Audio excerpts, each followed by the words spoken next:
So for me, like leaving was a big decision on many fronts. Like, am I being selfish for choosing myself? Am I going to hurt my daughter by like leaving in the long run? And all of these things, it's part of the journey of understanding that and also trusting in the unknown, trusting that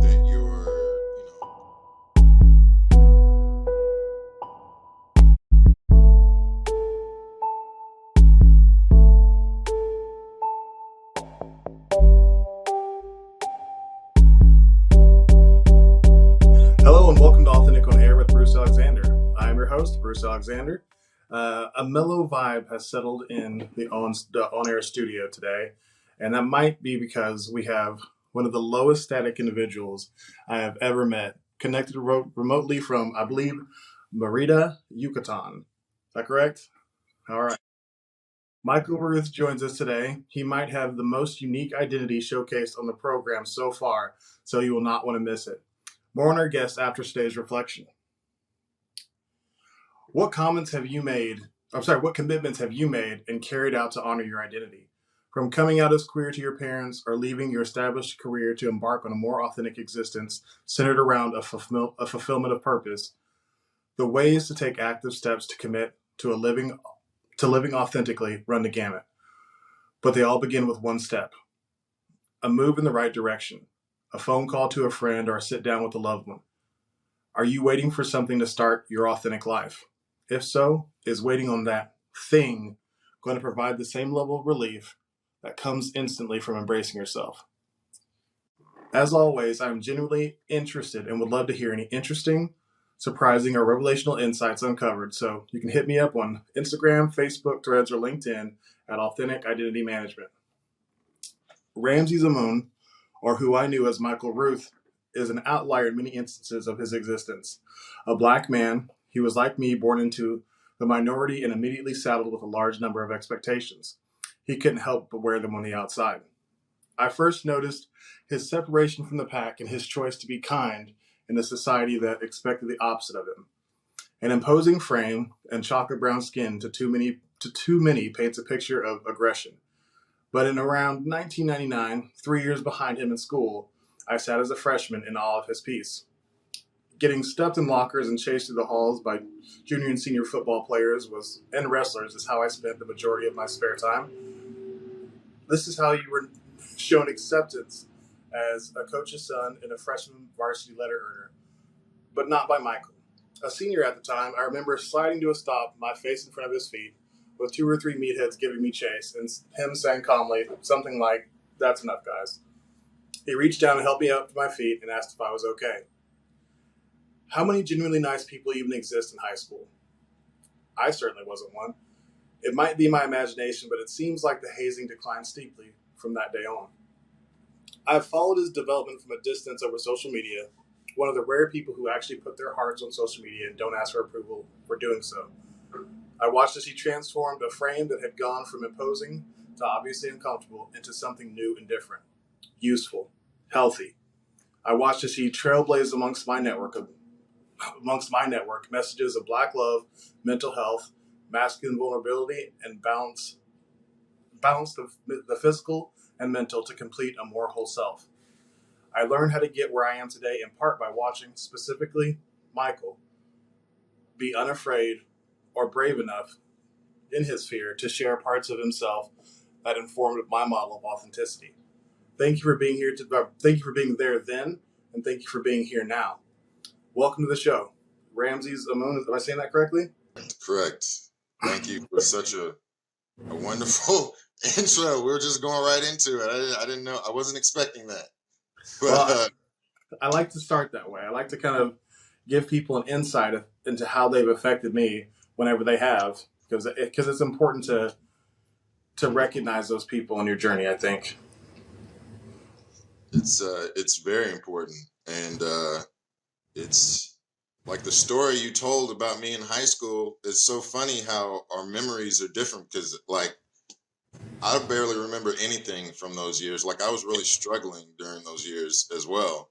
Yeah. Um, but I guess when your spirit, like I remember when people were nice to me in those instances. So I guess those times stand out. So just thank you so much for inviting me on your platform and allowing me to use my voice, and thank you for using your voice as well, Well, providing this space.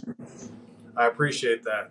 So, in no means disrespect, but just in the way my brain works, in order to change identification in my mental Rolodex, I need to hear it explicitly from you. Is Ramses how you prefer to be uh, called, like at all times now? Ramses, yes, yes, and that came about like most people from my past know me as Michael. The new people in my life around the world like know me as Ramses, and that came about. Um, I went through an Egyptian yoga initiation, and there was a renaming ceremony, and the basu, or the instructor, the teacher, basically asks you, but also asks sources higher than you, like who was this brother, who was this sister before they named him. Hmm. And that's something that, and I'd always associate, uh, you know, resonated with the name Ramses. It means begotten by Ra, or begotten by the sun. And I always felt that, like that warmth, that warmth in my spirit of, and also the power, the embodiment of all of that. So once he said Ramses, I was like, of course, this is who I was before they named me. And that's something that I always ask people, like when I'm doing my coaching and things like that, and they have no idea of who they want to be, or who they are, or where they want to go. I ask them, well, who were you before they named you? Mm. And that question dumbfounds a lot of people. It stumps them a lot of times, because we don't have we usually don't have the time or the capacity to ask ourselves these questions, like who do I want to be? Who am I?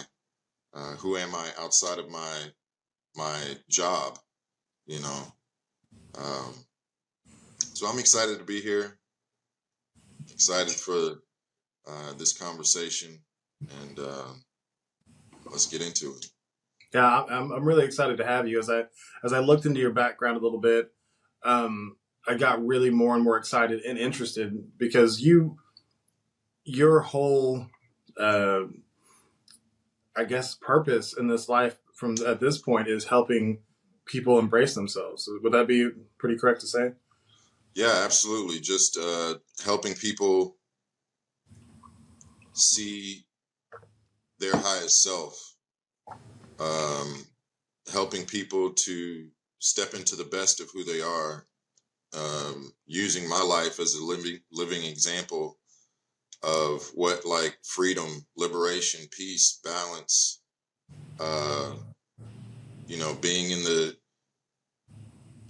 embracing your feminine aspects to empower the masculine, like all of these things, and just showing people how we are our own healers, and we can be the architects of our own destiny. Like, you know, just because you're in one position one day does not mean you have to be there the next. And Right.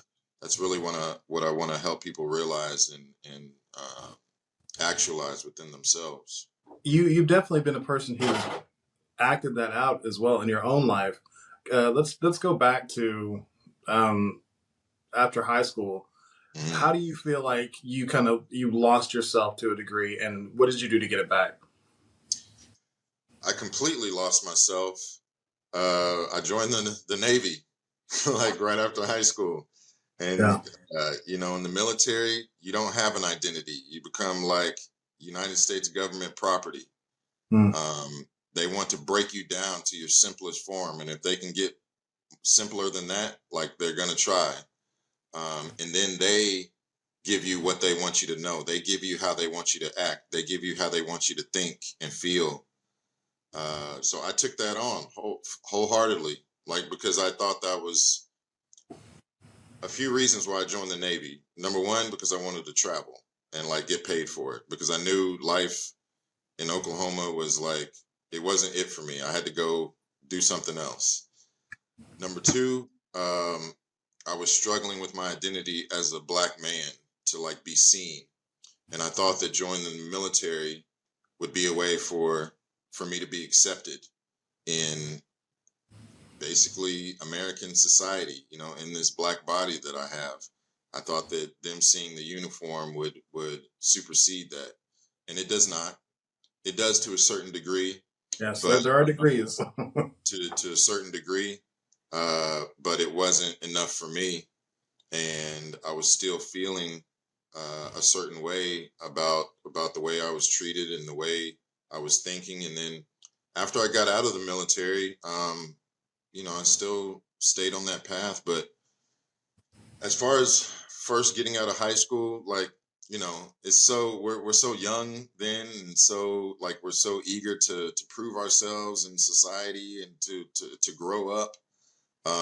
That was the best option for me. Was it a bad option? No, absolutely not. It was just the option that I took. Like, I love those years actually, and I'll never forget them. And you know, they have taken care of me. Uh, you know, financially.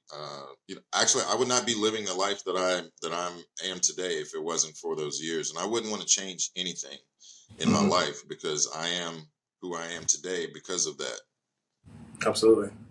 So, you talk about giving yourself up to the government. I mean, to a degree, the fire department was a similar thing for me. Mm, It is paramilitary, so yeah, yeah. the process of breaking down is not meant to be so extreme, but often it is, especially for people of color. In order Mm, to fit in that mold, it is pretty severe the amount of breakdown you go through. So I definitely empathize with that part. At some point, you gained an uncomfortable amount of weight in there. When did that happen?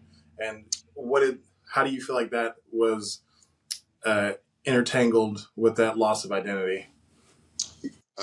Gaining the weight, you know, it happens over time, just trickles on through the lifestyle that we lead, you know, working all the time and coming in late and just partying and not taking care of your body. And me thinking, oh, I'm an ex-athlete, I can get it off at any time. Mm-hmm. Um, and then, like, you know, mid-30s show up knocking at your door and you're like, oh, hold on. So it happened over time, and I think I'm 6'2", so being on a taller frame, like it just didn't sit like it does on other people. So I was almost like tricking myself and saying like, oh, I'm not that bad off. I'm not that bad off. Meanwhile, like my back is hurting, my knees are hurting, I got headaches all the time. I feel like crap about myself when I look in the mirror. I don't feel good as a man. Um, so you know, the weight was, we like to look at the physical weight, but I believe that it was a manifestation of like my unfulfillment in life and my unhappiness in life. It was manifesting what I was feeling on the inside, and it was because I didn't love myself. Like, I didn't feel good about myself. I didn't think that I deserved the best. I didn't think that I was going to, like, I would say, oh, I'm not going to live very long anyway. I might as well just enjoy it. Like, why am I saying these things? Um, it was a way for me to cope with the pain, with the hurt, with the, you know, just the discomfort that I was feeling in life. Um, and so I needed to make a change. Like in 2016, I found out I had a brain tumor, and it was like, that wasn't the catalyst for the change, but that got me thinking. Like, oh, life is kind of finite, and I do need to take care of myself. But it wasn't until 2019. I was working in the healthcare field, and um, you know, things just weren't going right. I was almost 300 pounds, and I was not feeling great. I wasn't feeling great on the inside. I wasn't feeling great mentally, physically, emotionally. Like, I was just a wreck. And then my wife at the time, she started this health and wellness program, and she ended up losing 80 pounds. And I was like, well, that looked easy. Like you weren't like stressing about things and everything. And here I am, what do we do as men when we want to go get in shape? The first thing we do is run to the gym, no matter what shape we're in or anything. And that's what I did. And I ended up tearing my bicep, being almost 300 pounds, not being in the gym for a long time. And so that gave me a little pause. And then meanwhile, see her just living her best life and, feeling good and looking good, and like mentally she's good. And she asked me, she was like, do you want me to coach you on this program? And, I didn't have anything else to lose. So I was like, yeah, sure. And that was in 2019.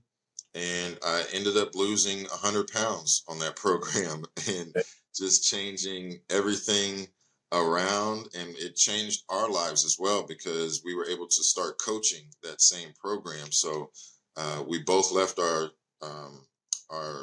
jobs that we were in. I was in the surgical field, she was a pharmacist, and we came home full time to start this health and wellness business. So reclaiming my health was the start to all this. Yeah. To all of this. I drilled it back I'm like, what was the change that started all of this? And it was reclaiming my health. Because that allowed me to start thinking more clearly. That allowed me to start making decisions. um it was my relationship with food, and how I thought about it, and the things that I was putting into my body. Like, is this donut serving my higher purpose, my higher self? Is it a high vibrational food? And then once I started looking at things like that, I started looking at like my surroundings, the people I was surrounding myself with, how I was spending my time. Like, is it for my highest purpose? These people that I'm around, this job that I'm going to, these people that I'm trading my personal time for money for a paycheck. Like, is all of this serving me? And when I say serve, like, is it benefiting my growth, my development, my fulfillment? Is it filling my spirit, my soul? Um, so yeah, reclaiming my health was all of that. And once I did that, I realized there was nothing that could stand in my way, and nothing was going to make me go back to that lifestyle that I had lived previously, because I was dying. I was dying in every way. Yeah. Uh, yeah, it was not a good time, and I was in a lot of pain physically and like mentally and emotionally. I was able to turn things around and then help show people how to do that for themselves. Nowadays, I'm doing that in a different way, like in a higher calling. I But was going to say, watching it from the outside, it seemed like there was a phase in which, you went through your transformation and you became, and this is not a bad thing necessarily, but you became very focused on the the outer expression of self. Get your body right. Take care of your. Health is very important. But then, yeah, as I continued to follow along, that started to fall away, and you could tell that once your body was right, you started to get your mind right, and you started to encourage other people to do the same. And that's where you're at now, correct? absolutely. Maybe Well, even find your spirit, maybe. it's all it came in stages, stages of by degrees, actually. And that's what knowledge and understanding comes at us in. It's by degrees. And once I started, for me, it was like the physical, because that's what we see. That's what we're programmed to just think on, like just the physical. Um, a lot of people have great looking bodies, but they have crappy spirits. Like they're wrecked emotionally. And so as I started learning about the different layers and levels of what it means to be in this human experience, I started taking care of those, and I learned about the holistic approach to health, and that means a whole. Like, we have all these pieces to ourselves: the physical, the spiritual, the emotional, the mental, all of these pieces. So I needed to find a way to start to heal all of those and bring those back together. So yes, at first it was the physical to me, um, because this is the vessel that carries all the rest of it. Uh, it carries us through life and this experience. Um, so once I learned that there was more than the physical, first I had to deal with it within myself, manage it within myself. And then once I learned the importance of it, I was like, okay, it was like another puzzle piece Mm. to this puzzle that I'm trying to put together of myself. I was like, oh, what's this? I've never really dealt with this before. Oh, this puzzle piece is called emotions. Oh, what's this one? Oh, this one's called vulnerability. Right. Uh, and then I put that in my puzzle, and I'm like, oh, this is looking kind of nice now. Like, um, and that's something as men, like, we don't really look at, and that was really important for me because it helped me find this balance and healing within myself. I was like, why aren't guys talking about this, like this emotional side and managing and things like that? But for me, it also, another thing that helped me kind of step into that was managing PTSD from the military and things like that. Also, just being in this black body, male black body, living in America, like we have some sustained chronic PTSD, um, anger, anxiety, depression, all of these things we don't really talk about. I was trying to figure out how to manage them because I was having such reactions to the unchecked uh, emotions and thoughts and feelings. And, I was having breakdowns and things like that. And I was like, well, this is not how I want to live. Like, I need to peel back these layers to get to the root of this, to find out like what's really causing it and what I can do to help heal it. So yeah, just starting at the physical and realizing that there's more layers. There's Yeah. more layers to this uh, to this journey, and it's never ending. Once you peel back the 100th layer, like there's one more, and Yeah. there's one more. That's what's so great about being like on this journey of self discovery, yourself as this mysterious new world, this new land. And just like the ancient travelers, they would go over one hill just to see what was over it, and then go over the next hill, go over the next hill, and that's how they traverse the world, and that's how we need to be on this journey of understanding ourselves. There's always more. There's always more. Yeah. So as you were starting this, I mean, are going through this mental, emotional, spiritual exploration, you were pretty outspoken about, things like that, uh, black men's mental health and Mm, a lot of things that in our culture is not widely accepted or talked about. Did yeah. you experience any pushback as you were kind of getting into that stuff? Not really pushback, but it's when you start talking about things like that, when you start talking about people taking their own healing in their own hands, um, you're gonna find some resistance because that means that there's some level of self accountability. There's some level of accepting that these things around you are having a greater effect on you than you actually want to admit. Like, there was a lot of things that was going on within myself that I didn't want to admit that were going on. Mm-hmm. And that was just causing me to push them further down, not acknowledging, not giving them the proper, you know, awareness that they need. Um, so, a lot of the pushback came from not the black community, but other communities. Okay.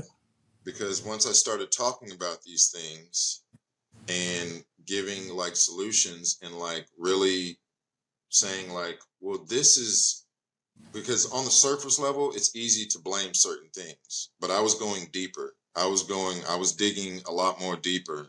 And then what I was finding when I started connecting the dots, um, people didn't want to hear. Um, and so when us as black men, black women, just black community in general, start to talk about what we can do for our own healing and how certain systems, certain mindsets, certain things that have been passed down to us over the generations may have caused in our own like bondage and enslavement, not physical, but mental, spiritual, emotional, and sometimes physical. Like this, some of the things we do to our bodies can become like a prison for ourselves. Um, but once I started doing that, I realized that number one, I was stepping a little bit more into that Ramses phase and less into the Michael. Mm. People really like Michael. Like he was Right. easy to get along with. He was the yes man. He would always say yes to overtime. He would be laughing. He would be joking. But then once that changed, and once I was no longer that person, I was a little bit harder to get along with within that same system. Um, so yeah, there was pushback, but usually when you're speaking your truth, you get that Yeah. because it disrupts people's narrative. Um, and like I said, you have to start holding yourself and others accountable when you start speaking truth. I definitely agree with that. I'm glad you were able to resist the resistance and continue on your journey. Yeah, Um, so it seems, once again, I'm watching all of this all on social media, but it seems like your path to self enlightenment has taken you all over the world. Tell me a little bit about that. it has, and that's a seed that was planted long um, before I started this journey. I feel like every decision that I had made in my life was like preparing me for this journey. Um, but yeah, traveling all over the world. It started in the Navy, but it actually started like before that. Like I was in Scouts and um, had the privilege of going to this sailing academy and all of this stuff. I was like, oh, this sailing stuff's kind of cool. It's a great way to go around the world. The world is made of mostly of water and things like that. So that's what kind of drove me into the Navy, uh, wanting to travel. And I was always a history buff, and specifically like a war history buff, Mhm. um, but also like the Black history of that as well. And I would always hear these stories of, and by this time I had experienced enough Black life to know that like, oh well, we get treated one way, and other people get treated another way. But I'd always heard these stories of Black soldiers and servicemen going overseas and being treated totally different than Yeah. when they come back to the States. Like they would go overseas, win the highest honors of be the most decorated unit, uh, you know, over there, but then come back and be killed in uniform. Yeah. Like the day they get back, have to go back to the back of the bus. Like Nazi war prisoners, they have to give up their seats. The Black soldiers have to give up their seats for Nazi war criminals and things like that. And I was Yeah. like, man, this just ain't like what is going on? Um, so being in the Navy and going around the world and feeling how that felt, that Was I that? was Was that? that trope accurate? What, is it really better everywhere else for black men? See, I can't say better. It's better than America because that's my Yeah. experience. Every Yeah. place has their own, like there's an anti-blackness mindset globally, Hmm. but each place has their own history and own their Yeah. own thing. Like just being here in Mexico, the police come fully equipped with clips. Like they are out here ready to do business, like fully Yeah. automatic weapons and everything. And they're just like walking down the street, walking on the beach. And at first, I was wondering how I was going to deal with this anxiety because just me and police and being in this body. Because in America, if I see a police, an officer, it's like my heart starts automatically doing something else. Yeah. And that's that thing that we hold on to that we really don't acknowledge, like how this has affected our psyche and our body and everything. So I see a policeman down here and they're like handing me water. They're like, it's hot out here, like here's some water. And I realized, and I did a self check afterwards. I was like, how do I feel in my body? How do I feel in my spirit? How do I feel in my mind? And I was completely fine. And I was like, okay, well, why is this? And I came to the conclusion, I don't have a history of being hunted for hundreds of years here in Mexico. I don't Right. have a history of being hunted, other places in the world. My body remembers that. That's been passed down for safety reasons to keep us alive. Um, and it is different. It is different. Like blackness is seen in different ways around the world. I've been places where I've been treated like royalty. I've been places where people think I'm some kind of famous actor or something like that. And they're like, follow me. I'm like, yes, I am Idris Elba. Like, yes, is my hotel room comped. Um, but I've also been places where, you're followed around because blackness is an oddity. Not that it's like this racial thing, but it's an oddity because it like really hasn't reached this part of the world, and all they have seen is the few black images, the few black uh, things of their knowledge are like mystical beings, mystical creatures, or things like that. So people around taking pictures of me and things like that. But for the most part, especially as a black male, we are appreciated and we are seen in high regards. And when I tell people like the black person American experience, they're like, oh my goodness, like what like I'm so glad you left. I've met way more understanding, grounded, loving, cultured people outside of America than I ever would have. Staying and leaving was the best decision, one of the best decisions of my life. I left to save myself.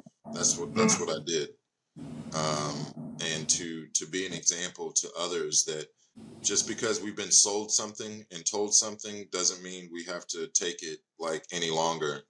And there's actually a better quality of life out here waiting for us, if we just step across that. And for most people, it's fear of the unknown. Yeah. But I want my life to be that example. That's why I talk to people all the time if they have questions like, "How did you do what you did?" Like, okay, well, here's the steps. Here's what I did. Um, so yeah, being black is a great thing. I love it. Wouldn't change it for anything. Going around this world, like you actually realize it's a great asset. I'm usually out here in the places where the sun is shining. My skin gets nice and activated. It's wonderful. Like it's great. So you talked about leaving to save yourself, right? Hmm. Um, you were, and I mean, we all have a complex system of relationships that we're part of. And when you start to choose yourself, boundaries have to be redrawn, and sometimes relationships are sacrificed. Some people get hurt in the process of reclaiming your identity. Yeah. What did you find in that? Well, I found that I was hurting people already because of my imbalance, because of my pain. I had been hurting people for a long time, just leaving a trail of hurt in my wake.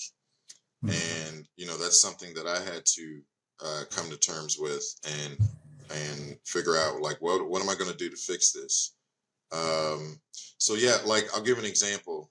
So I was still working in the surgical field at the hospital during this whole transition, during the major part of the transition, like my health and wellness part. And when I was close to 300 pounds, like I said, I was at laughing, joking, say yes to everything, eat everything in the break room, make unhealthy choices, all types of things. But once I started saying yes to me, little by little, like, people were looking at me kind of sideways and like, well, he's not acting like he used to. He's not saying yes to uh, overtime and coming into work in the snow, like putting his safety in jeopardy. Uh, he's not talking about things. He's not joking around about nonsense like he used to. He's actually using his voice now. He's speaking, but he's speaking on different things. Mm-hmm. And this version of myself started making people feel uncomfortable because I can no longer be controlled. I can no longer be manipulated. I can no longer. I was no longer of use to that system, and it's like breaking free from the matrix. It's like once they see that you're no longer with it, like they send the people out to get you. Mm-hmm. So that was one instance. Another with relationships, like once I started speaking up, just like my friends on social media and things like that, and locally, once I started speaking on different issues, because my social media kind of changed. Like, in the beginning, I was all about just posting craziness and random stuff, low vibrational things. Mm-hmm. But once I started changing to high vibrational subject matters and using my voice on those subject matters, that also started making people feel uncomfortable. Once I started talking about, like, our choices and how they affect us, once I started talking about how religious doctrine hurt me, and how it hurts blackness, and how it, all of this, how I started talking about, like, how, you know, dysfunctional masculinity, imbalanced masculinity, and how it's like, uh, hurting the family unit, and how it's harmful to women and all of this stuff. Like, once I started talking about these things, which are just truth, like, it rubbed people the wrong way. Certain people who wanted me to think a certain way, who wanted me to talk a certain way, who wanted me to act a certain way and feel a certain way. Um, and those relationships fell off because they're quick to let you know, like, they don't agree with what you're saying. They'll make themselves known, and then you dust them off a little bit and let them go do what they'll do. They'll fall off, like, once they can't get what they have been getting from you. They'll fall off and latch themselves onto another source. When it comes to close relationships, uh, I was married at the time. I realized that I could not be who I needed to be within that container of the relationship. The journey that I needed to go on to like basically find myself, I couldn't do that being attached to somebody in like this conventional marriage box. Um, and we both came to the understanding. It was hard because, you know, we go through the natural progressions of a relationship, and then like separating and divorcing and things like all that stuff was hard because you know, the emotions are still there. But knowing that what you're doing is going to lead you to your best self, it's going to lead you to actually being fulfilled. And like with most things, once you step across that fear into what your heart and spirit truly feels like you should be doing and the direction you should be going, you can take that deep breath and you realize that you had been holding your breath for like a long time. um and once I got past that, um I realized that I needed to like be free to explore like who I am, who I want to be, the type of relationships that I want to cultivate. And now, you know, yeah, it was a sad time, but we realized it was the best for both of us. Um, and it's been wonderful, like learning more about each other and stepping into our true authentic selves and our true paths that we have. Did you have any children together? No, we had a blended family. She had a daughter, and I have a daughter. That's another thing with kids leaving, because they're not going to understand why.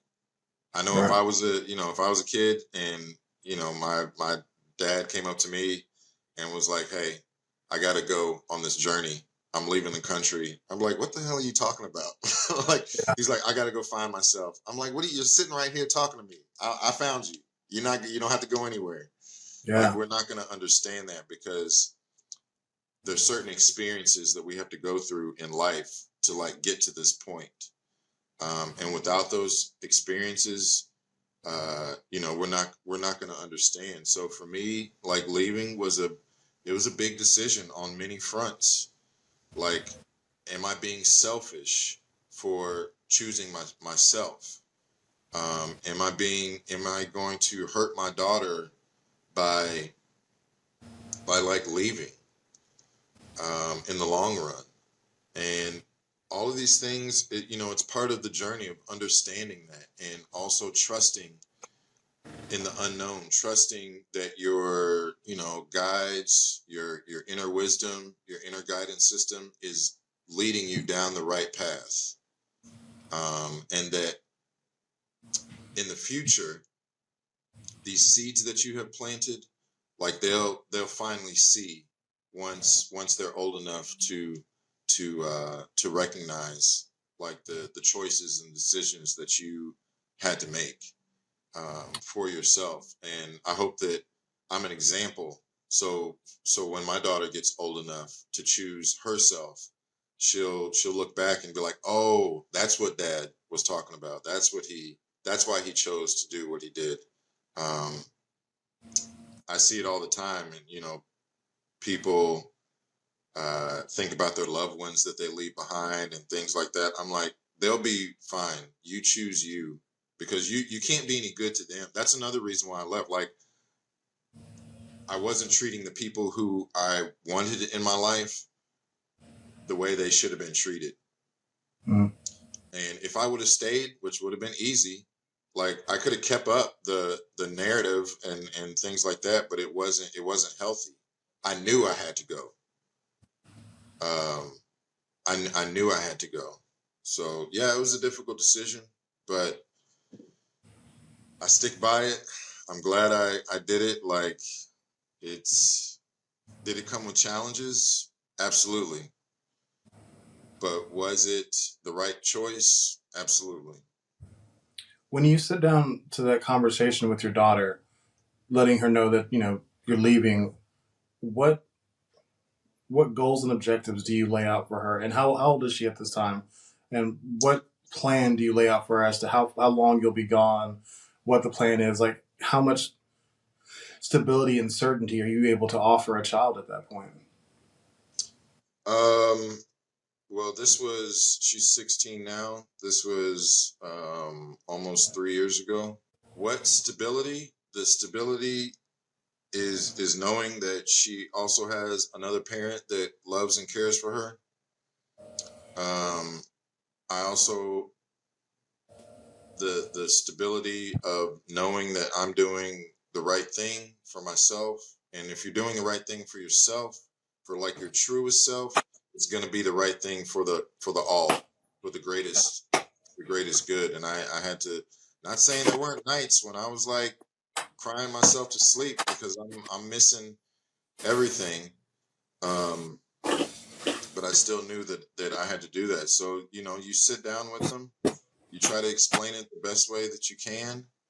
um, Really, you're not speaking to that physical. You're speaking to their spirit. You're speaking to their soul, and letting connecting with that um, version of them.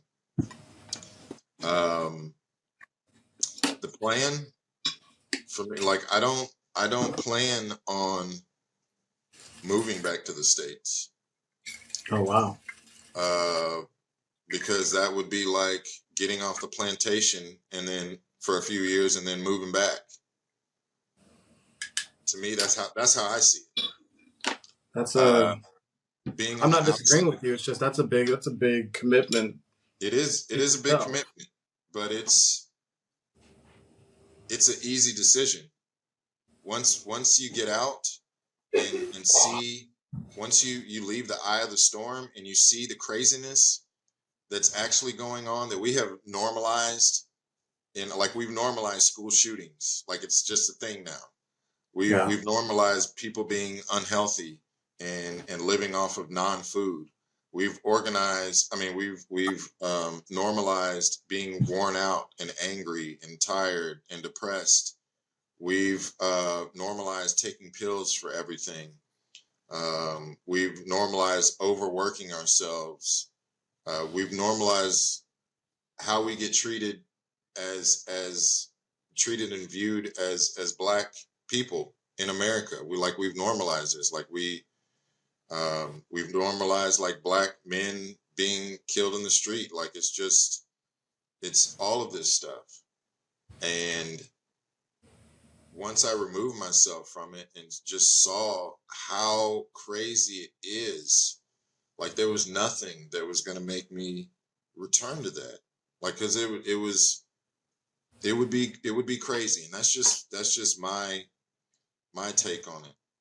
When it comes to like my daughter, that's because that's the main person that I care about. So that's who I'll speak on. Everybody else can like come visit if they want to and this and that.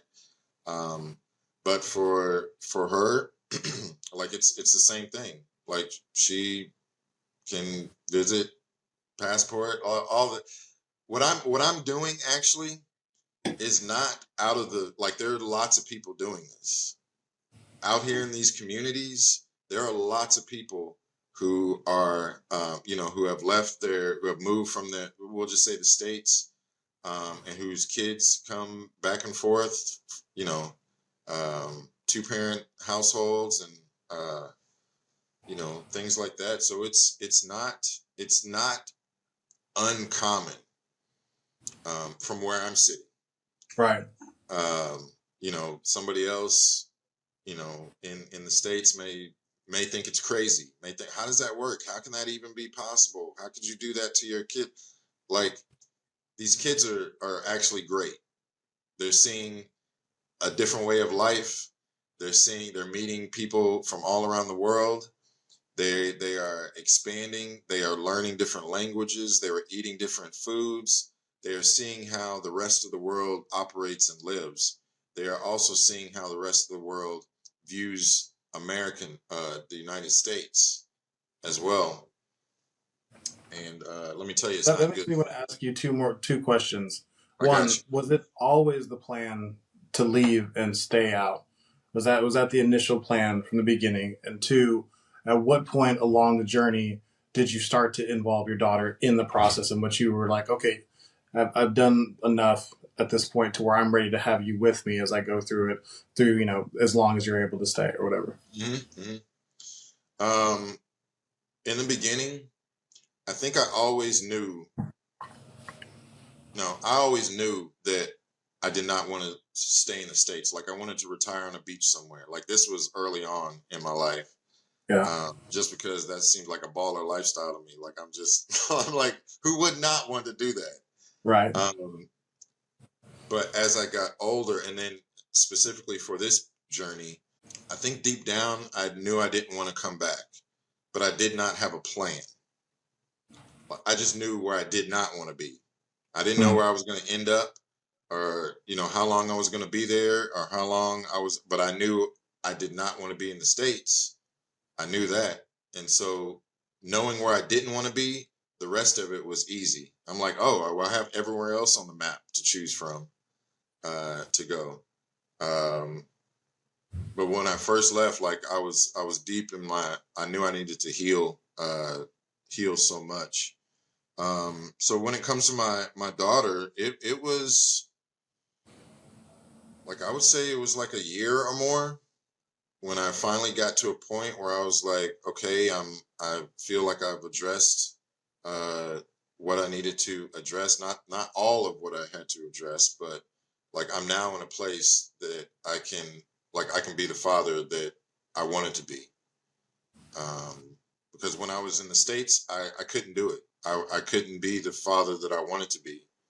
Um, I wanted to be a good father. Like I wanted to be a good man, but it's I also wanted to heal. I also didn't want to feel angry. I also didn't want to feel this anxiety. I didn't want to feel the oppression.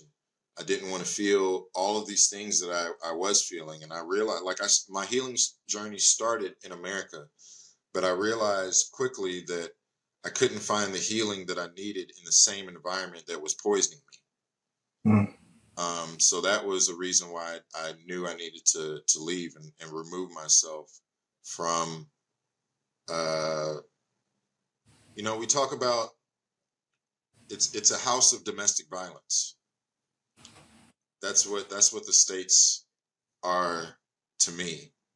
Um, and if you think of it like that, if you think about a house where domestic violence is going on, and you're able to get out, it's like why would you go back into it, especially when you know the person who is being violent to you, who is abusing you, is still doing, like, they're still on their same behavior.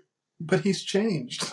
Yeah, but he's progressive now. Like, no, nothing's changed. You've just gotten slicker with Mm. your you know how to leave the bruises and the internal bleeding now. Oof.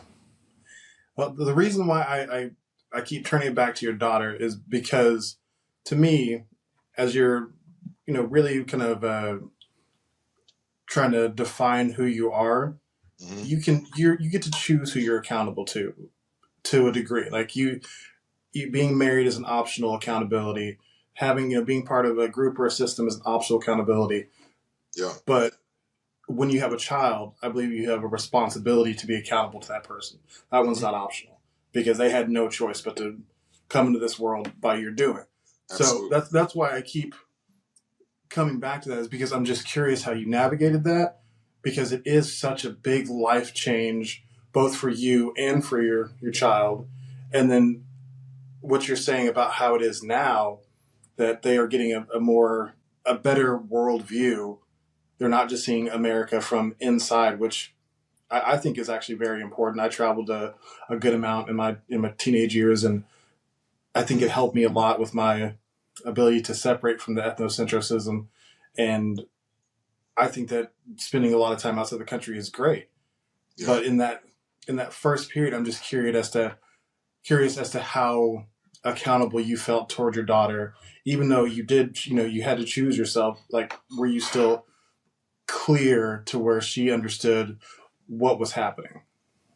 I was as clear as I could be speaking to a young kid. Like, they aren't gonna understand. All they're gonna see is dad's leaving. Like that's what they're gonna see. I explained, but now as she's gotten older, like she's understanding more, and that's what I had to trust in. Like she's understanding. So in the beginning, it was rough. It was rough. It was so hard. One of the hardest decisions that I've ever made. Like, how could I do this to my daughter? How could I, like, abandon her, quote unquote, abandon her? And I heard this because I got people in my ears saying all this. People who are afraid of taking those steps outside of what they've been told or shown, like what this life is supposed to be about. Um, to this day, I have people like, how could you do that to your? Because they can't think outside of that box that they have. So it was, it was rough, especially in the very beginning.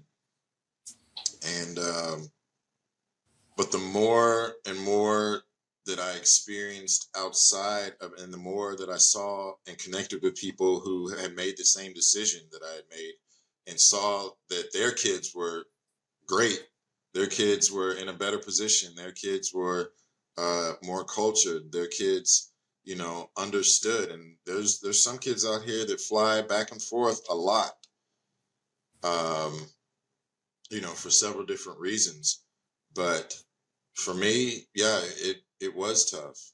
And once I got to that point where I realized that, okay, like now I can open my doors, I can open my heart and my spirit, and reconnect, like in the ways that I wanted to, because I am better, I am healed, I am more balanced, I am of a more solid foundation. So like all of that needed to happen.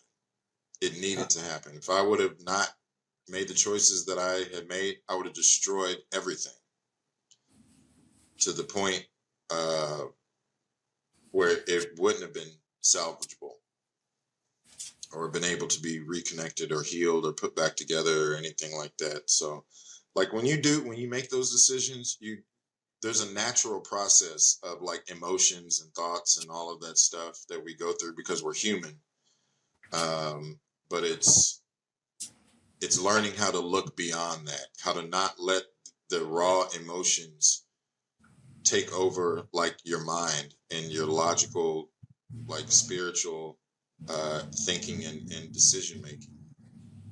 Because when we do that, it's easy to look on the surface and say, "Oh, Ramsey's just abandoned his family. Oh, look at like he's a deadbeat dad. He's this, he's that." But for people who get it and who understand, or who at least want to take the time to try to understand, like, hey, how did you, come to this conclusion? I just want to get a better understanding of it. I don't really understand because it would seem hard for me to do that. But once I sit down with them, not everybody gets it, but those who are willing to listen, like you know, it broadens their ability to see the vision, the whole vision. Yeah. Well, I'm gonna shift a little bit. Um, Black men don't do yoga. How Mm. often have you heard that? How much time you got? No, like so many, so many, so many, and several different. Not even black men, or not just black men. Like I remember growing up, because I grew up in the church. That community thinks that yoga is like some devil worship, evil stuff. Like even to this day, like I try to get my dad to do yoga, and he's like, oh, "I'm giving my life to Jesus Christ," and this. I'm like, "What does doing yoga have to like? What are you talking about right now?" Yeah. Like, um, but coming back to just like the black men doing yoga, yes, I've heard that so many times. I've heard that it's only for white people. I've heard it's only for white skinny women. I've heard that you know I'm I'm I'm gay because I do yoga. Like all of this stuff is out of conditioned fear. All Yeah. of these things that where I've heard and things like that. But those who have stepped across that fear, this is a reoccurring theme. Those who have stepped across that fear and gone to a yoga class or done yoga in the park or just done yoga with themselves, they know, like they know, and yoga has saved every aspect of my life, physically, emotionally, spiritually, financially, all the leads. It has yeah, it has saved everything. It has allowed me to reconnect with the ancestor within myself.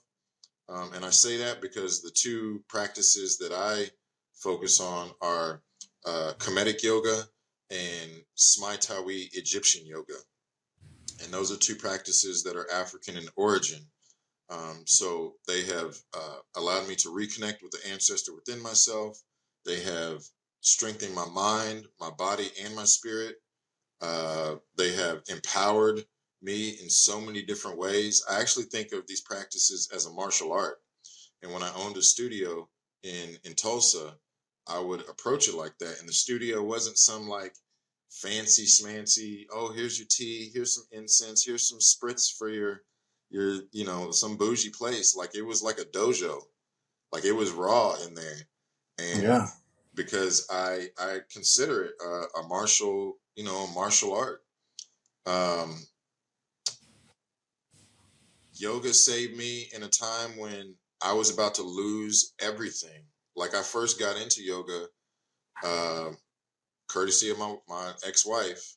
Like she had been doing yoga. She saved me in so many different ways. Uh, she had been doing yoga since before she knew what the word yoga meant. Um, she was South Asian Indian. And, when I needed to get back in shape, like I couldn't touch my toes, I couldn't do anything. Like I was looking like I was Frankenstein's son, like just walking around all stiff and everything. And she was like, "You need to try this yoga, try this yoga." And from the first time, like I recognized the benefits from it. But, and then I wanted to go and search deeper, and I wasn't finding the representation. You say black men don't do yoga. Well, there's another reason why black men don't do yoga is because they don't feel safe in the spaces of gentrified Western yoga. So when I went searching for deeper aspects of yoga, ended up in completely white spaces, which did not make me feel comfortable because I'm having to basically put white people at ease to say, to make them know that I'm safe. And Yeah.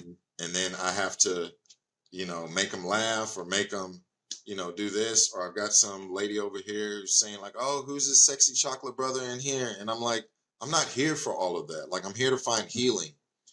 Another thing, I couldn't find healing in the same environment that was poisoning me. Like these environments, they weren't fulfilling me. They weren't talking about the things that I was going through outside of these peaceful doors. They want to talk about peace and love and oneness and things like that, but I'm stepping outside the yoga studio and getting my head beat in. uh you know Nobody's talking about how my heart rate changes when a cop car pulls behind me. Nobody's talking about that. Yeah. And so that's what led me to go on my own journey to find my own practices and tools and resources for what worked for me in my experience. Um, but black men need yoga. Mm. That's just facts because we suffer from so much anger, so much depression, so much anxiety, so much like false image of self, who we are as kings, and the leaders of our communities, the leaders of our families, the leaders of our just ourself. Um, all of that yoga, these yogic practices have helped me reclaim all of that and find deeper understanding of myself. Yoga has many levels. It can be just this 30-minute hour class that you go to that helps your body, or it can be a whole nother lifestyle where you become this yogi, and every breath that you take, every movement that you make is with purpose and intention, and you become more in alignment with yourself. You become more in alignment with nature, the universe, um, and that's what has gotten me to what I'm doing now, where I am now. The vision and goals and understanding of who I am now. It's because of these yogic practices and philosophies and mindsets, and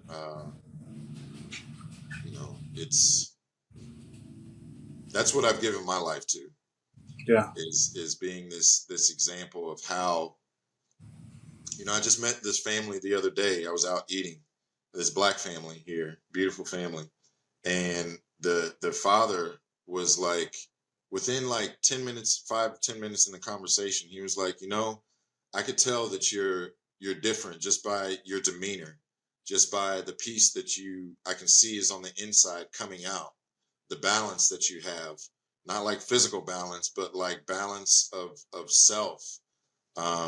And he was like, whatever you're doing, like, I want it. And he signed up for some of my classes. Mm. But I see this all the time, black men saying, oh, I don't want to do yoga, I've never done yoga, this or that, it's for women. I'm like, brother, we need it more than anybody. Mm. Like, just come. And I've tailored my classes to speak to who I needed to speak to, who I wanted to speak to most.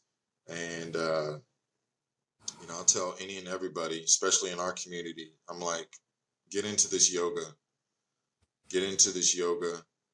and it's not what you learn on the way down, it's what you learn on the way up from these poses. The journey is in the poses, that we're connecting with. It's in the breath.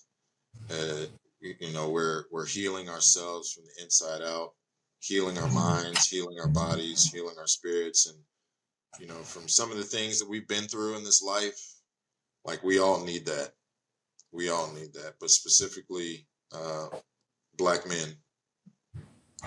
Uh, we do have a shared cultural trauma by being American black men that is kind of uncommon in most cultures, and yoga is definitely a path to healing for that. So I definitely appreciate what you're saying there.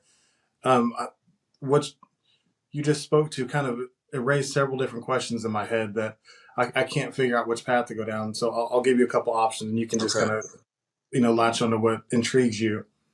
I didn't know about Egyptian yoga. From what I understood, yoga was something that came from poses that were part of Hinduism that were then that been appropriated as a popular take on it into Western culture. Yeah. That it's been appropriated to the SoCal Calabasas white women doing, like, that's kind of the thing yoga is. Kind of one thing would be to explain the nuance between Egyptian and the more the more present, like, Yeah, traditional yoga, I absolutely. guess. Absolutely. So yoga in all its forms was practiced in Africa for thousands of years before it had reached any other place. We know the Egyptian civilization, and we're finding more and more evidence that it's much, much older than we've been told. Um, and that's a whole, like, there's layers to all of that. It's taking, I said anti-blackness was a global thing. Like, they're trying to take the blackness out of the Egyptian stories and things like that. And anytime a black figure is put in Egyptian garbs, like, somebody's got to say something about it. So yeah, yoga was practiced for, you know 4, 5, 6,000 years in an area what's now called Egypt, but before that it was called Kemet, and Kemet is basically means the land of black, the black land, um, and it was called this for thousands of years. Egypt is actually the Greek name. Kemet is what they call it, Kim or Kemet. Um, and so when you hear like Kemetic this or Kemetic yoga, this is what they're talking about. Same land, just it was taken over by the Egyptians, and then the Egyptian, land. People conquer different lands and they bring in different civilizations, and then the old goes out. But this is the same thing that happened with Egypt or Kemet. The Greeks took over from either the Persians or Macedonians or Assyrians. Like all of these people had ties to Egypt. But at the last point, uh, the people who were in the temples, the priests, they were the ones who passed down the knowledge of the Medu Neter, the divine language, which are hieroglyphics, all of the practices, all of the sciences, and they would go to these mystery schools, and people would learn these things. So once basically the priest kind of died out, um, the knowledge was lost. But also, as civilizations are conquered, the people move away, and that's how these practices. And if you're familiar with the people, they're called the Dravidians. They were actually a darker skinned people that migrated from Nubia, and from Africa, and they brought this knowledge over to India and just shared it with them. I'm not real big on like where things come from or the origins. I don't get into those arguments. I just do my own research, and if somebody asks, like I tell them what I know and what makes sense to me, and the evidence that I have seen that's been presented to me, like it makes sense. It makes sense. Um, and if you look at the civilizations, the cultures, the people, the practices, the stories, the mythology behind the things, um, like you'll see the similarities. And then after that, all you have to do is just look at the evidence of the age of the cultures, the civilizations, and put them side by side, and you'll see the figures. They they they coincide, and the beautiful thing about these practices is they can coexist at the same time. Yeah. Like you can do whatever you want, whatever brings healing. I just don't practice or think about Kemetic yoga, Egyptian yoga. um like I'm a student of life in general, and that means being open to knowledge and different ways of thinking and different ways. So I study it all. My main practices are the um, basically African yoga, Egyptian yoga, Kemetic yoga, just because that's what resonates with me, like in this body, in this life that I'm living. That is what empowers me. I tried the other forms of yoga. Like I've tried a lot, but nothing spoke to me like these practices speak to me. And I hear people in our community say the same things over and over and over again. The first time I did the practices, like I started crying uh, because it felt like the ancestors basically giving me a hug and saying like it's gonna be all right, like you're home now. Um, and so now this other journey can begin. But the practices, they're old.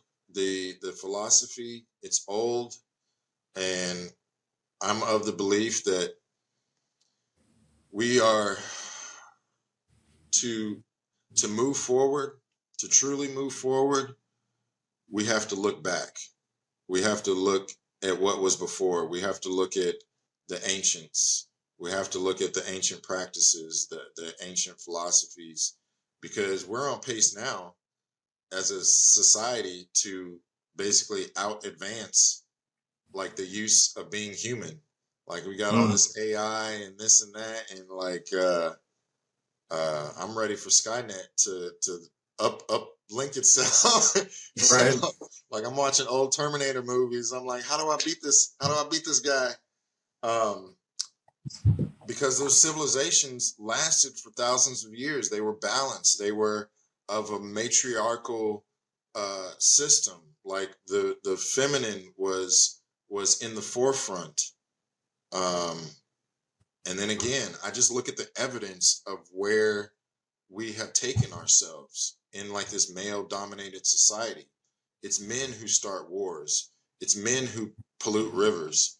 It's men who make women feel unsafe. Like it's all of this stuff, and the like we're hurting as a society because of, and it's men who can also change that, who can turn it around, who can step into healing themselves, who can step into being a more balanced individual, who can step into vulnerability. Like we have the power to change all of that. And so another reason why I'm out here doing what I'm doing is just trying to be that example. I don't think there's um, any doubt in my mind that you are a true appreciator and practicer of the the functional, what did you call it, functional development. Now in your bio, you kind of categorized all these arts in one way that really I Mhm. thought was really poignant. But some people say that learning yoga and it not being germane to your culture is appropriative. How would you argue against that? It can be appropriative. It's all about how you use these beautiful ancient tools and resources.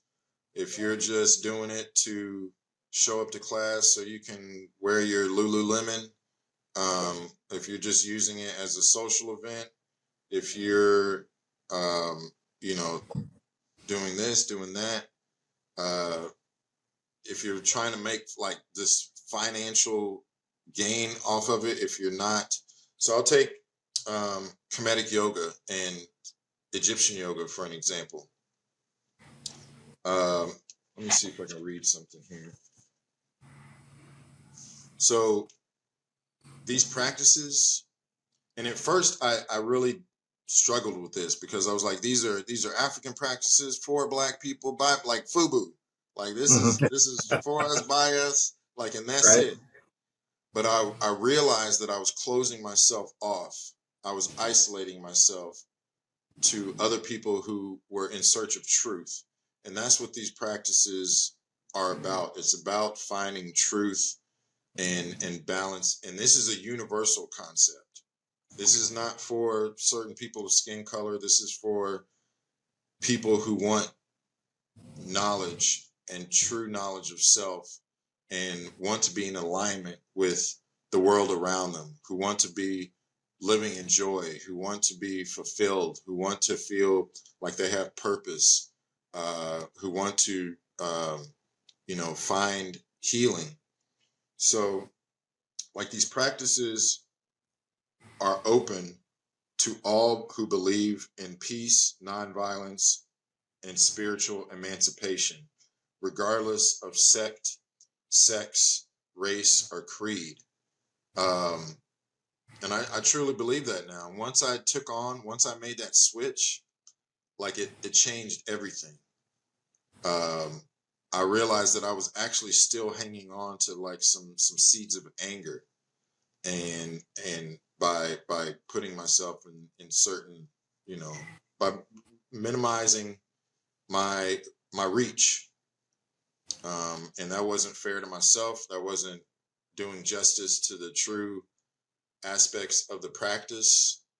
Um, if I had the cure to cancer, would I just hold it for myself and for certain people, or am I going to do this because I've been given this powerful gift? Like, how do I get to use it? And that's how I look at these practices, these tools and resources. They are a powerful gift, and it's a great responsibility to be trained in them, to use them as a practice. And so how do I use these? How do I deliver them to the world? Um, and like I said, once I realized that I was being closed off, um, and I made that switch, like it just changed everything. It opened my heart, actually. It opened my spirit. Um, and yeah, I'm there. I'm there with it. So I mean, it's really all about intentionality It and is all about intention. yeah.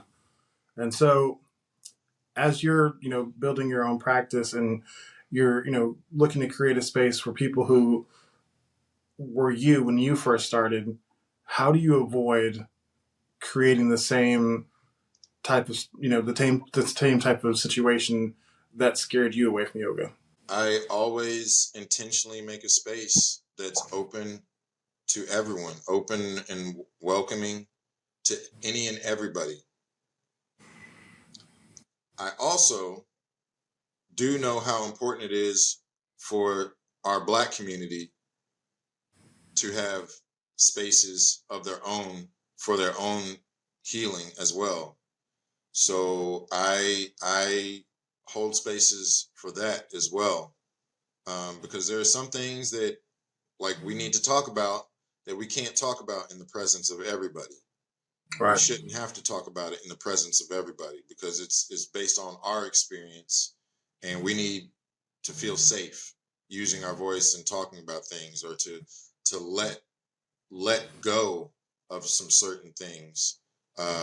There have been times when I'm lying around with my eyes closed in savasana, in the past, in certain situations I didn't feel safe, like around these certain people with my eyes closed, and things like that, and or I didn't feel safe to completely be vulnerable and to let go. But then I get around a bunch of brothers, and where I'm able to tap into that lived experience, that universal lived like Black experience. So I can say certain things that I know they're going to resonate with. I can, have my voice in a certain way that I know they're going to resonate with. I can talk about certain experiences that I know that they are going to resonate with.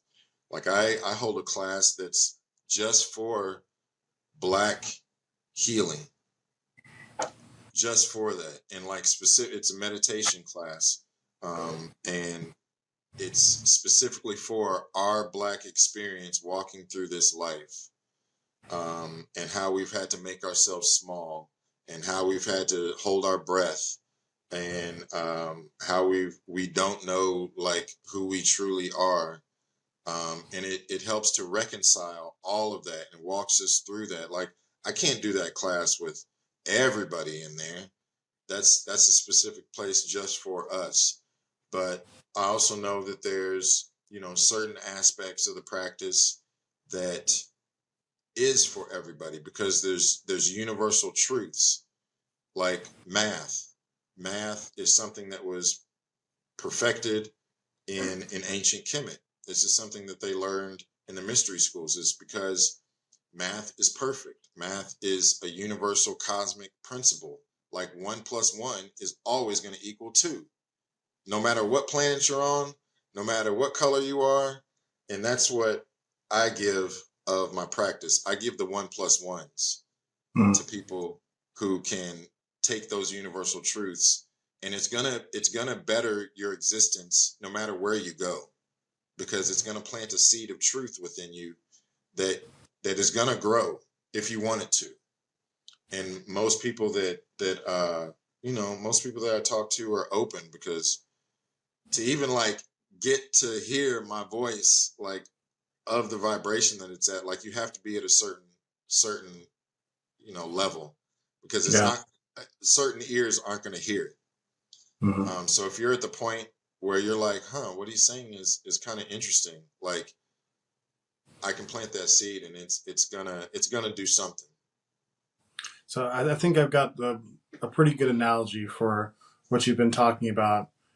Your practice is kind of like a support group that can go anywhere from supporting general trauma, which is for everybody, to victims of sexual assault, which you're not going to want people who look like the most common abuser in that class with the people who are trying to heal. And so you try Absolutely. to create spaces for that as well. So I think that's a really special thing, and I think that helps my understanding of what you're doing. And I think it's amazing. Yeah, absolutely. Thank you. Yeah, um, man. I'm gonna try to start wrapping this up because we've been going for almost an hour and a half, and I mean, I still have a ton of questions, so I could go for a long time, but I want to respect your time and also my audience's time and not talk their ear off for Yeah. 3 hours. um, Usually I ask this at the beginning, but having a better understanding of you, how do you define authenticity?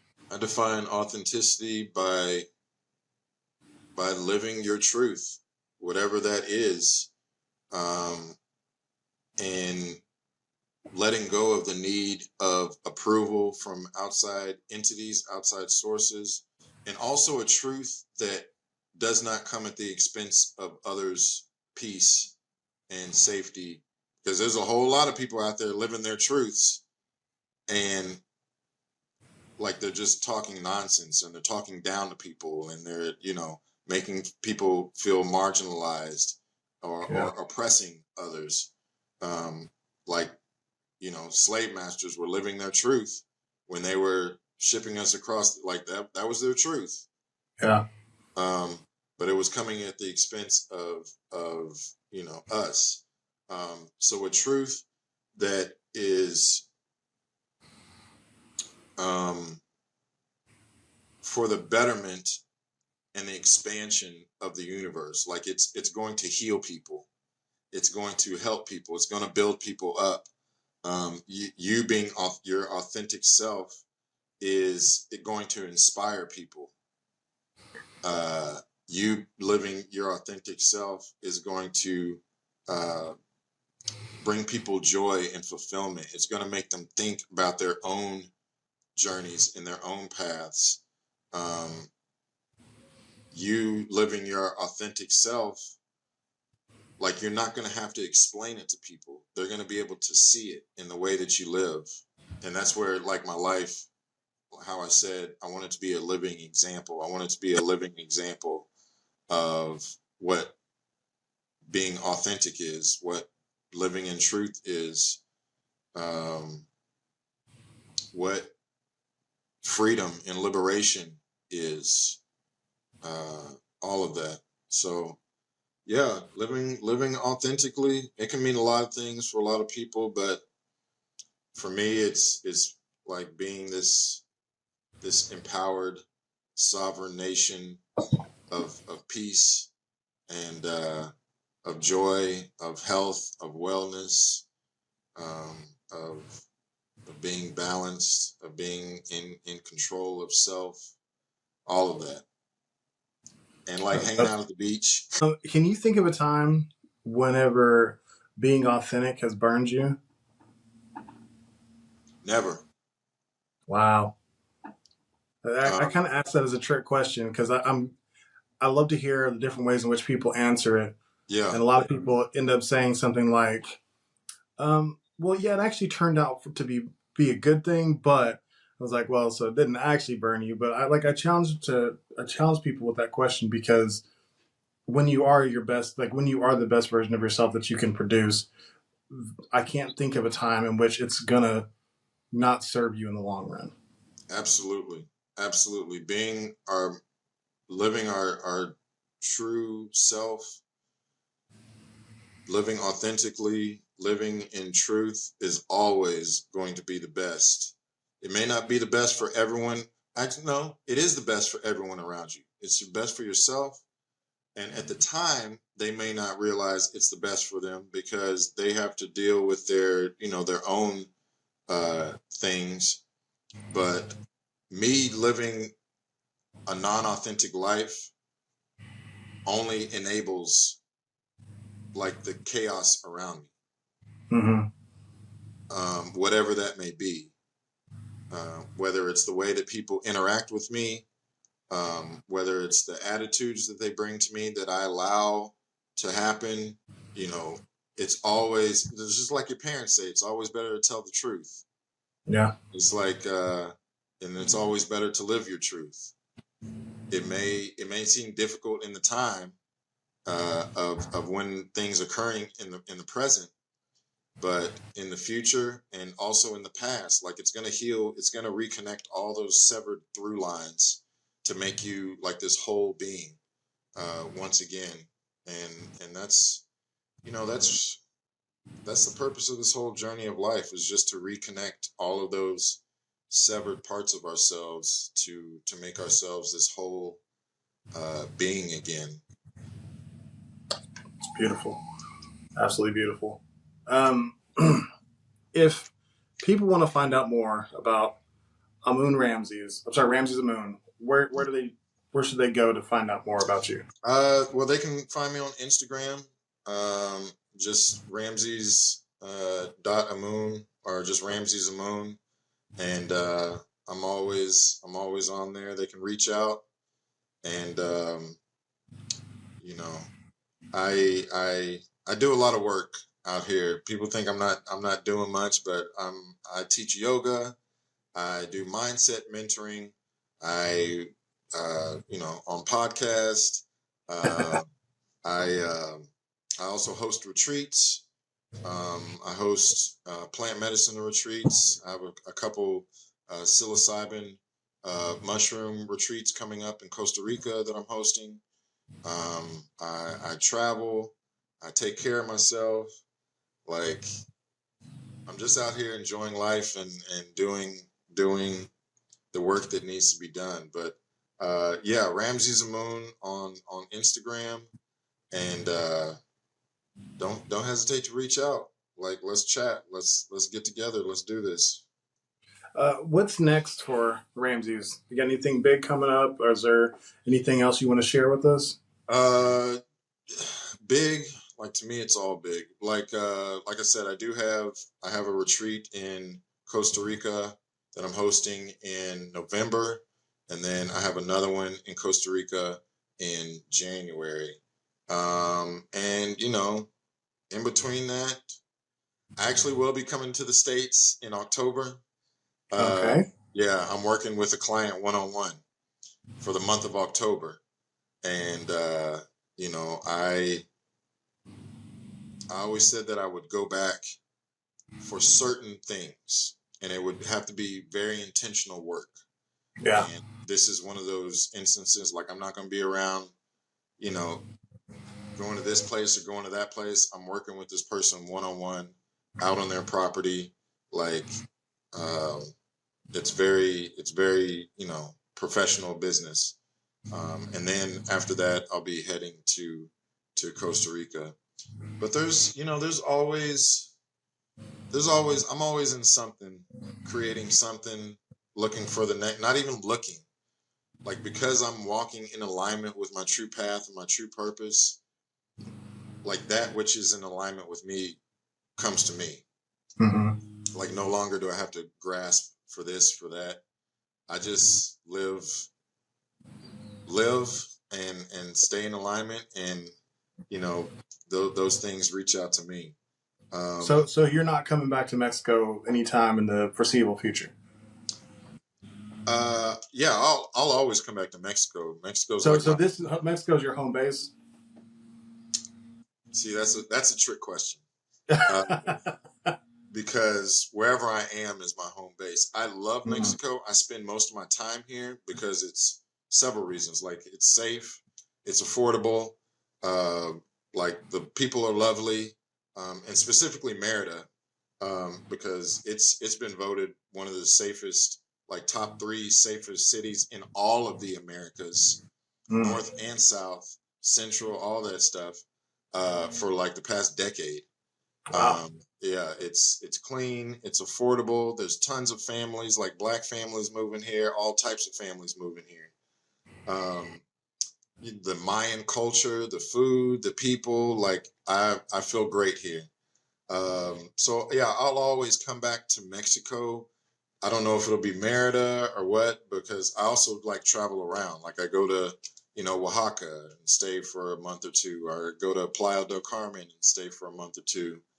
I'm Um, just trying to understand how you do something like, you know, teacher practice whenever mhm. you are starting over in a new place all the time. If you're, you know, moving all the time, I mean, maybe it's just because you are lined up with your, you know, in alignment with your path that the Yeah. people just show up where you end up. But I mean, what does that Well, look like? there are communities to tap into all around. Mm-hmm. And so I'll tap into the community. So like Costa Rica, for example, before that was the first place that I went to when I left the States. And for months before, I had tapped into these Facebook groups of like Black expats and things like that. So they knew who I was before I was coming down. Mm-hmm. Same thing for Mexico, and other places that I go. I'll tap into the communities like Jamaica. Like I'll tap in and say, hey, I'm a comedic yoga instructor. I do this, do that. Oh, that's great. Welcome. Come on down. Here, meet this person, meet that person when you come here. Right.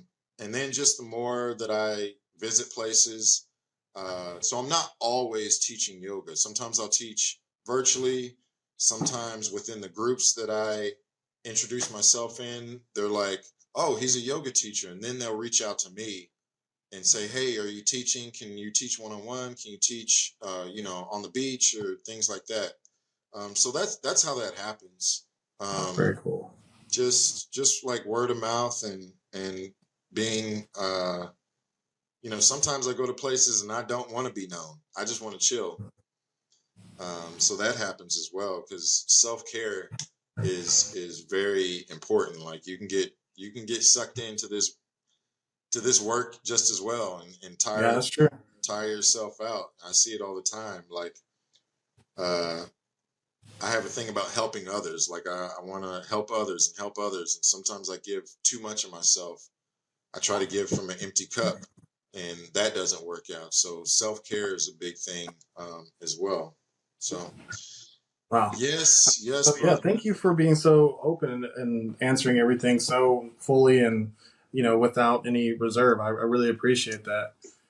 Well, Um, I want to say this. I want to say this to you. yeah. In the beginning, you talked about watching my journey, but I have watched you for a long time. Uh-oh. Like longer than you probably even think. Even back in high school, that senior year, like I watched you because your brother was in my grade, and he had his persona and like who he was, and I looked at you and I was like, how is Bruce gonna operate?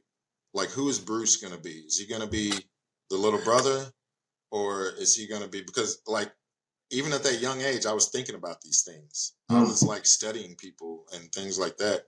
And then as the years went by, I saw you developing who you wanted to be.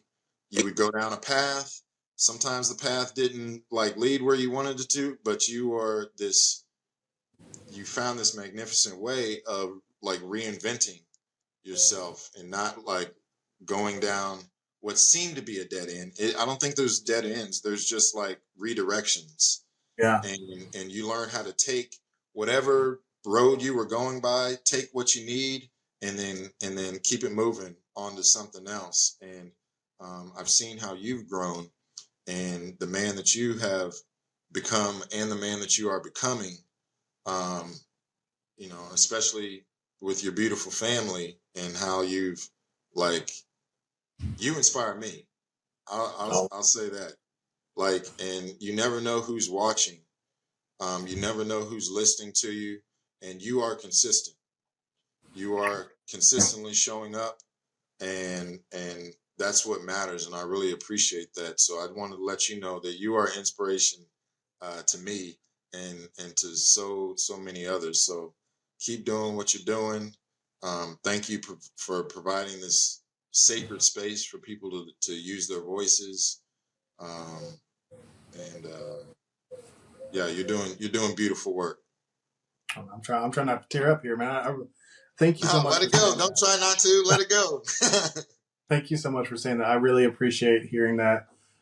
Sometimes I feel like I'm screaming into the void, but I'm hearing more and more that what I do does make a difference and has made a difference longer than I realized it. Because for a long time I was floundering in my life, but I always tried to project something better than where I was at.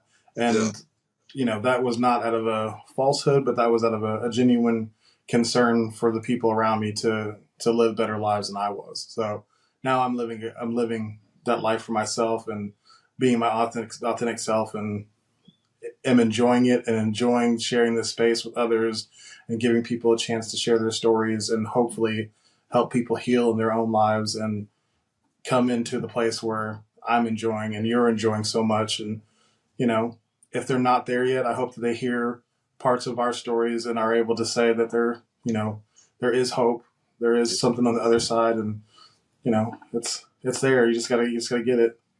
Absolutely. So thank you so much to everybody who's listened in today. Like, it's been a great conversation. If you've enjoyed today's episode, give it a follow, or give us a follow, and give it a like and share it with someone else you think might benefit from listening to it. Also, check out earlier episodes to support the future creation of great content. Don't forget to like us on @Authentic Identity Management on Instagram, Facebook, Threads, and LinkedIn. And you can also head over to the Authentic Bruce YouTube channel for podcast video with bonus content and impactful clips from my conversations with these great guests. Finally, if you are struggling to show up as yourself in your content, your work, your family, or your life, I would love to help you. Authentic Identity Management does identity coaching to help you align yourself with the identity you share with the world. It's exhausting to live someone else's life. Live authentically and access the potential that belongs only to you. You can contact me at social or on email at bruce@AuthenticIdentityManagement.com so we can set up a 30-minute consultation for free. Thanks again to my guest, Ramses Amun. It has been fantastic to get a deeper knowledge of you, and I think it's really just been very inspirational, and I hope that people get a lot out of it. That is it for today's episode. Until next time, be yourself and love yourself. Bye, everyone. All right, so I'm just going to stop recording.